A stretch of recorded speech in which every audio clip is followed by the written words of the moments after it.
हाथरस की बेटी के साथ जो हुआ 2020 में, उसी तरह का लगभग 2026 में भी हमें देखने को मिल रहा है। आंकड़े बताते हैं और आंकड़े में दिखाई देती हैं चीजें कि सरकार हर चीज को छिपाना भी चाहती है और अपने संसाधनों की ताकत से वो जनता तक सच्चाई पहुंचाने भी नहीं देना चाहती है। फेक इनकाउंटर को लेकर के कोई पहली बार बात नहीं हो रही है। कल भी जो हमें आपको देखने को मिला, लगभग परिवार के लोग ये कहते हैं कि, और जो खबरें आ रही हैं उससे ये लग रहा है कि फेक इनकाउंटर करने की साजिश सरकार लगातार करती रहती है। मैं अपने प्रदेशवासियों से ये कहना चाहता हूं, आज हम एक बेहद खतरनाक और संवेदनशील मुद्दे को उठा रहे हैं, जो हमारे देश की संस्कृति, संविधान, विधान और स्वस्थ सामाजिक सोच के लिए एक चुनौती बन गया है। यह मुद्दा फर्जी इनकाउंटर का है।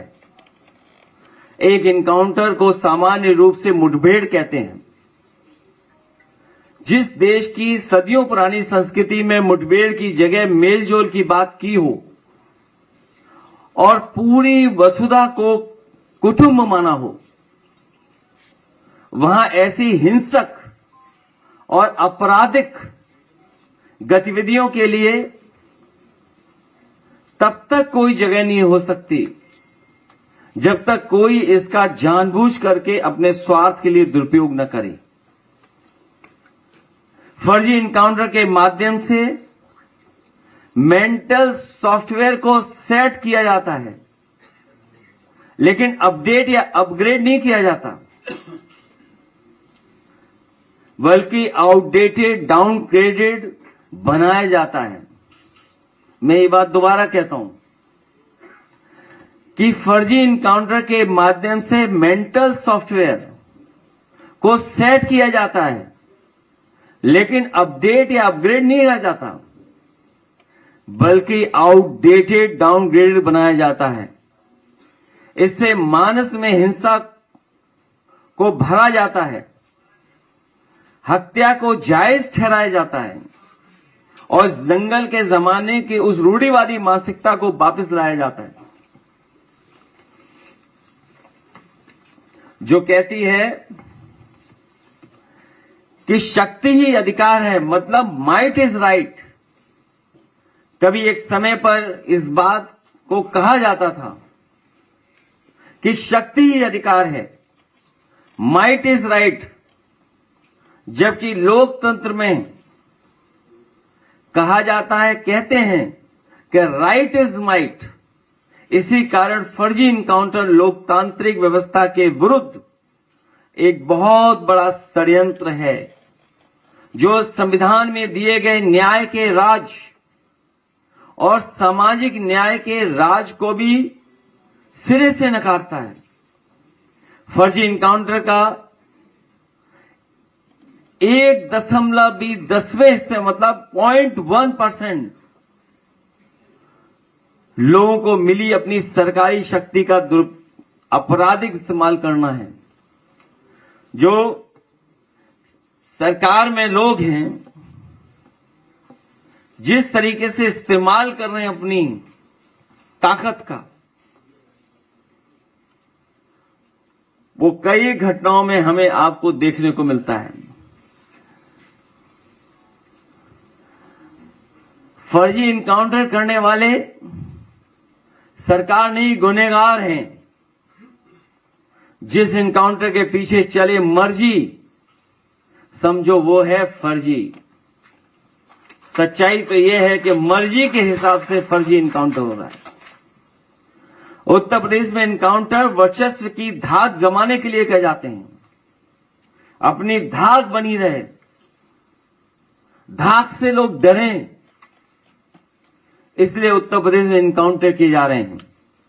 उत्तर प्रदेश में भाजपा सरकार इनकाउंटर के बहाने पीडीए को डराकर उसका हक मारना चाहती है। उत्तर प्रदेश में भाजपा सरकार जाति धर्म देख करके इनकाउंटर करवाती है। इससे प्रदेश का सामाजिक सौहार्द बिगड़ता है। फर्जी इनकाउंटर नाकाम सरकार की पहचान है। जो सरकार नाकाम हो जाती है वो फर्जी इनकाउंटर का रास्ता अपनाती है। फर्जी इनकाउंटर से भाजपा सरकार आम जनता पर मनोवैज्ञानिक दबाव बनाना चाहती है। डर, भय, मनोवैज्ञानिक दबाव बनाना चाह रही है फेक इनकाउंटर के बहाने। फर्जी इनकाउंटर से लॉ एंड ऑर्डर संभलता नहीं है, बल्कि और बिगड़ता है, क्योंकि इससे पुलिस में भ्रष्टाचार फैलता है। फर्जी इनकाउंटर से भाजपा सरकार ने सरकारी स्तर पर एक पूरा अपराध तंत्र खड़ा कर दिया है, जिसमें कई स्टेज पे हमें आपको देखने को मिलता है।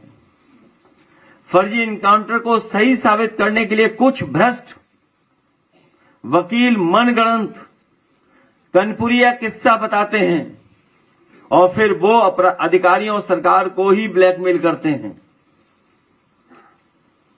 फर्जी इनकाउंटर से घूसखोरी और काली कमाई का कुचक्र शुरू होता है। फर्जी इनकाउंटर मानवाधिकार की हत्या करता है। अभी हमारे साथी यहां हैं, उन्होंने एक बहुत बड़ा डेटा तैयार किया कि मानवाधिकार को समय समय पर उन्होंने शिकायतें की हैं, जिसका वो डेटा अभी आपको देंगे। फर्जी इनकाउंटर में जो मारे जाते हैं उनको मारने वाले भी आखिर वो वैधानिक और सामाजिक रूप से मारे जाते हैं, क्योंकि फर्जी इनकाउंटर में संलिप्त पुलिस जब फंसती है तो भाजपा सरकार उससे मुंह मोड़ लेती है। जौनपुर का एक उदाहरण है कि जहां पर पुजारी यादव का इनकाउंटर किया था और उसकी हम सब ने मिलकर के मदद की। जब फर्जी इनकाउंटर के खिलाफ लड़े वो परिवार, अंततः कई उसमें पुलिस के लोग जेल में हैं। फर्जी इनकाउंटर में संलिप्त पुलिस वालों को जब जेल होती है तो उनके परिवार वाले सामाजिक अपमान का शिकार होते हैं। जनता उनके मान सम्मान का सोशल इनकाउंटर करती है, क्योंकि समाज में उन्हें जब रहना पड़ता है, समाज में जब फेस करना पड़ता है, तो उनका सोशल इनकाउंटर होता है। उनसे धीरे धीरे लोग दूरियां बना लेते हैं। फर्जी इनकाउंटर में संलिप्त पुलिस वालों को जेल की घुटन भरी काल कोठरी के अंधेरे में जब तक ये समझ आता है कि भाजपा किसी की सगी नहीं है, तब तक बहुत देर हो चुकी होती है। फर्जी इनकाउंटर में संलिप्त पुलिस वालों के परिवार वाले जिंदगी भर ये सोचकर अपराध बोध में ग्रस्त रहते हैं कि उनके पति या पिता हत्यारे हैं। ये बात उनके मन मानस में ही इनकाउंटर कर देती है। वो समाज से कभी आंखें नहीं मिला पाते हैं और पूरी जिंदगी कुंठा में गुजारने की मजबूर हो जाते हैं। फर्जी इनकाउंटर में संलिप्त पुलिस वालों को यह जरूर सोचना चाहिए कि सरकार अपने फायदे के लिए किस तरह उनका इस्तेमाल कर रही है और उन्हें अधिकारी से अपराधी बना रही है। फर्जी इनकाउंटर में संलिप्त पुलिस वालों को भी यह मालूम होता है कि वो गैर कानूनी तरीके से किसी की हत्या कर रहे हैं, इसलिए वो अक्सर आत्मग्लानि के शिकार होकर शराब आदि का सहारा लेकर अपना जीवन बर्बाद कर लेते हैं, क्योंकि हत्या करते समय का दृश्य हमेशा उसका पीछा करता है। ऐसे फर्जी इनकाउंटर करने वाले कई पुलिसकर्मी मानसिक रोगी तक बन जाते हैं।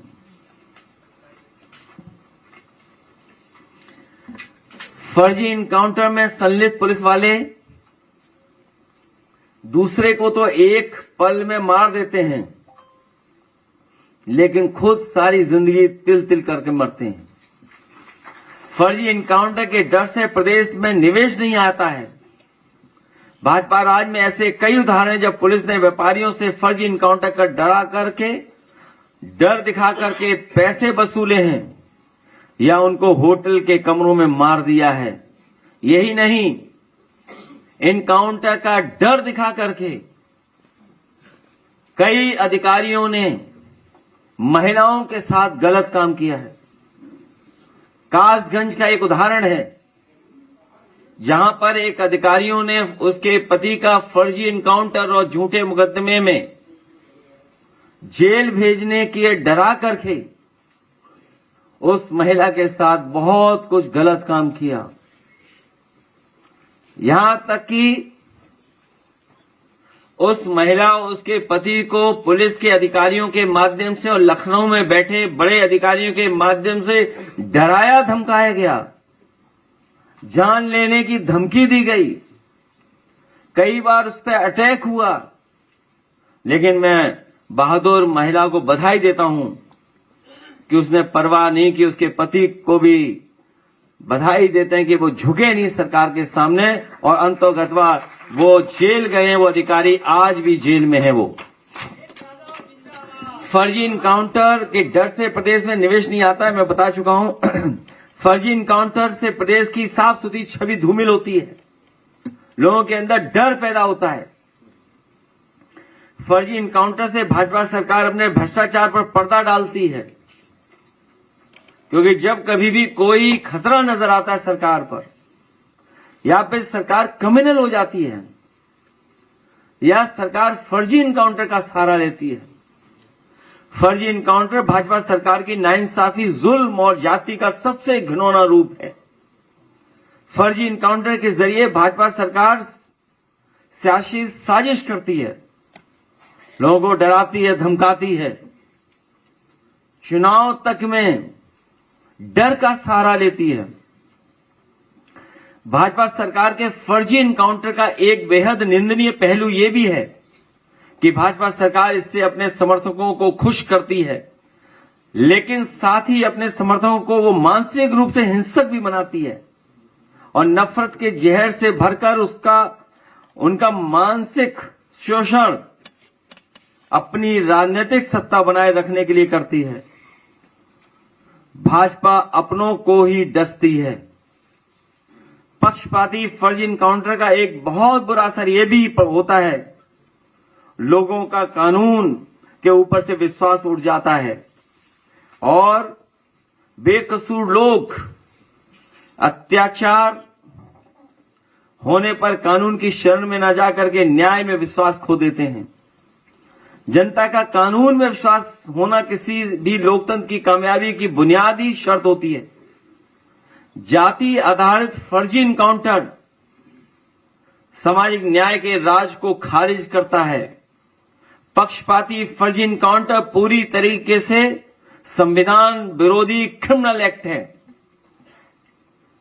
कस्टोडियल डेथ्स की भी एक तरह से फेक इनकाउंटर ही है, जिससे भाजपा सरकार के अधीन उत्तर प्रदेश नंबर 1 पर है।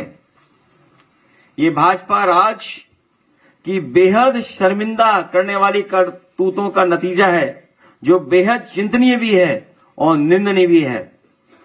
लोकतंत्र का इतिहास गवाह है कि जो सरकारें फर्जी इनकाउंटर करवाती हैं, जनता मौका आने पर एक ना एक दिन चुनावी तरीके से इनका इनकाउंटर कर देती है। इसलिए लोकतंत्र आज एक जिंदा है और फर्जी इनकाउंटर और अत्याचार करने वाली सरकारें काले इतिहास में दम तोड़ देती हैं। इतिहास फिर दोहराया जाएगा और फर्जी इनकाउंटर करने वाली भाजपा सरकार को हराया जाएगा और हमेशा हमेशा के लिए हटाया जाएगा। मैं कहूंगा कि स्लाइड 2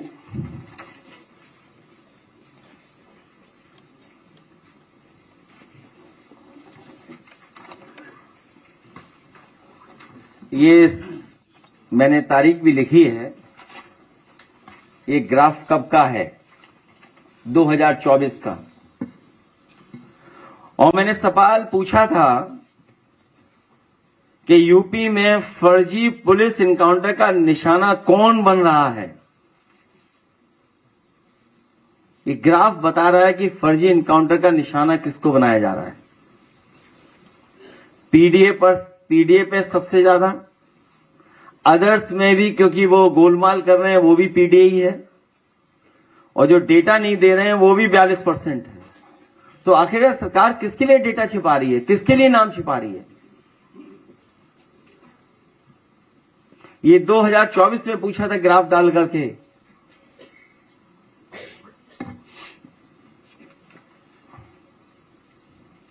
और अगर आप डेटा बहुत करीब से देखेंगे तो बड़ी संख्या में पीडीए समाज के लोग निकलेंगे। नेक्स्ट,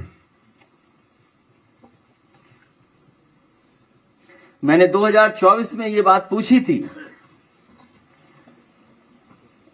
ये फेक इनकाउंटर की कार्रवाई कौन कर रहा है, उसका भी ग्राफ आपके पीछे है। उत्तर प्रदेश की एसटीएफ पोस्टिंग का 2024 का डेटा दिया था मैंने।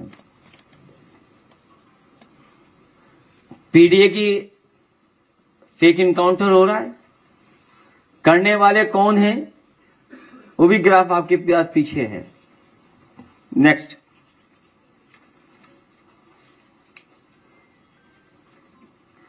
और पीडीए पे कार्रवाई करने वालों में पीडीए नहीं है।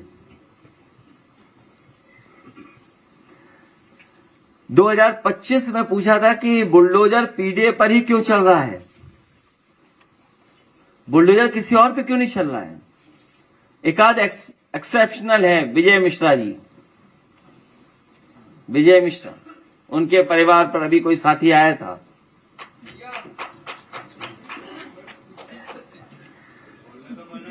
जाति देख करके चलता है बुलडोजर।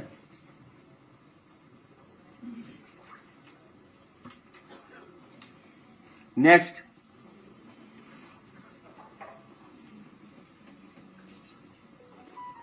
ये फर्जी इनकाउंटर जब शुरू हुआ था 2017 से, मैं बता रहा हूं आपको।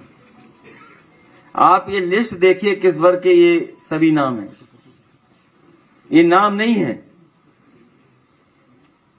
ये परिवार और जिंदगियां हैं जिनकी ली है जान इन्होंने। हिरासत में मित्रों की भी लंबी लिस्ट है। इसी तरह बुलडोजर ध्वस्तीकरण की भी लिस्ट है लंबी, पीडीए ही है उसमें। नेक्स्ट, और अगर हम जेल के आंकड़े निकालें, जेलों के आंकड़े भी यही बताते हैं, विचाराधीन कैदियों का बड़ा हिस्सा पीडीए समुदाय से है। जो अंडर ट्रायल कैदी हैं उसमें सबसे ज्यादा पीडीए समाज के हैं। नेक्स्ट, जब लंबे आपराधिक इतिहास वाले बाहुबलियों के शस्त्र लाइसेंस की मांग हुई और उनकी सूची आई, तो अब सूची आप खुद पढ़ लीजिए।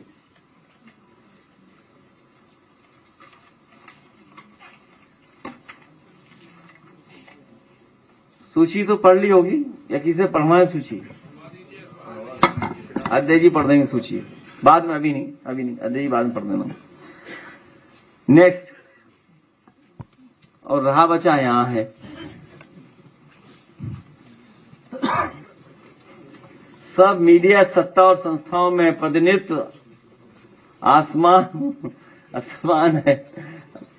अब आप सोच लीजिए क्या बताएं अब आपको।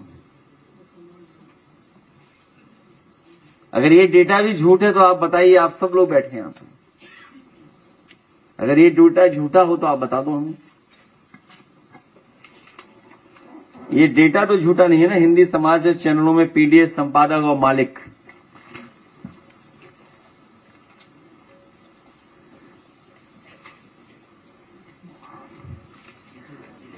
ये नेक्स्ट पढ़ाइए डेटा। और फिर हमारे साथ गाजीपुर के भी राम आसिफ विश्वकर्मा जी डेलीगेशन लेकर के गए थे जब बेटी के साथ अन्याय हुआ था। जो हाथरस की बेटी के साथ हुआ उसी तरह प्रशासन और सरकार ने विश्वकर्मा बेटी के साथ भी किया। उसके परिवार के लोगों को मिलने नहीं दिया, और जब समाजवादी पार्टी और हमारे साथियों ने अन्याय के खिलाफ और खासकर विश्वकर्मा समाज के लोग खड़े हुए, वो दृश्य, वो तस्वीरें, वो टीवी के वीडियो सब आपके सामने हैं कि किस तरीके के सत्ता के इशारे पर वहां पर अपराधियों ने किस तरीके से पत्थरबाजी की। मौके के लोग, मौके पर रहने वाले लोग, क्या क्या बीता उनके साथ, क्या घटनाक्रम हुआ, और मुकदमे भी समाजवादियों पे हुए, जेल भी समाजवादी पार्टी के लोग गए। समाजवादी साथी सत्या कई दिनों जेल में डाले गए और उनके साथ जो व्यवहार हुआ है वो आप कल्पना नहीं कर सकते हैं। जो अधिकारी थे, पुलिस के लोग, जाति सूचक, जितना भी अपमान कर सकते हैं, जितना भी घटिया व्यवहार कर सकते हैं, इन लोगों के साथ हुआ है। इस सरकार में न्याय मिलना मुश्किल है। न्याय तभी मिलेगा जब भारतीय जनता पार्टी हमेशा हमेशा के लिए उत्तर प्रदेश से हटाई जाएगी।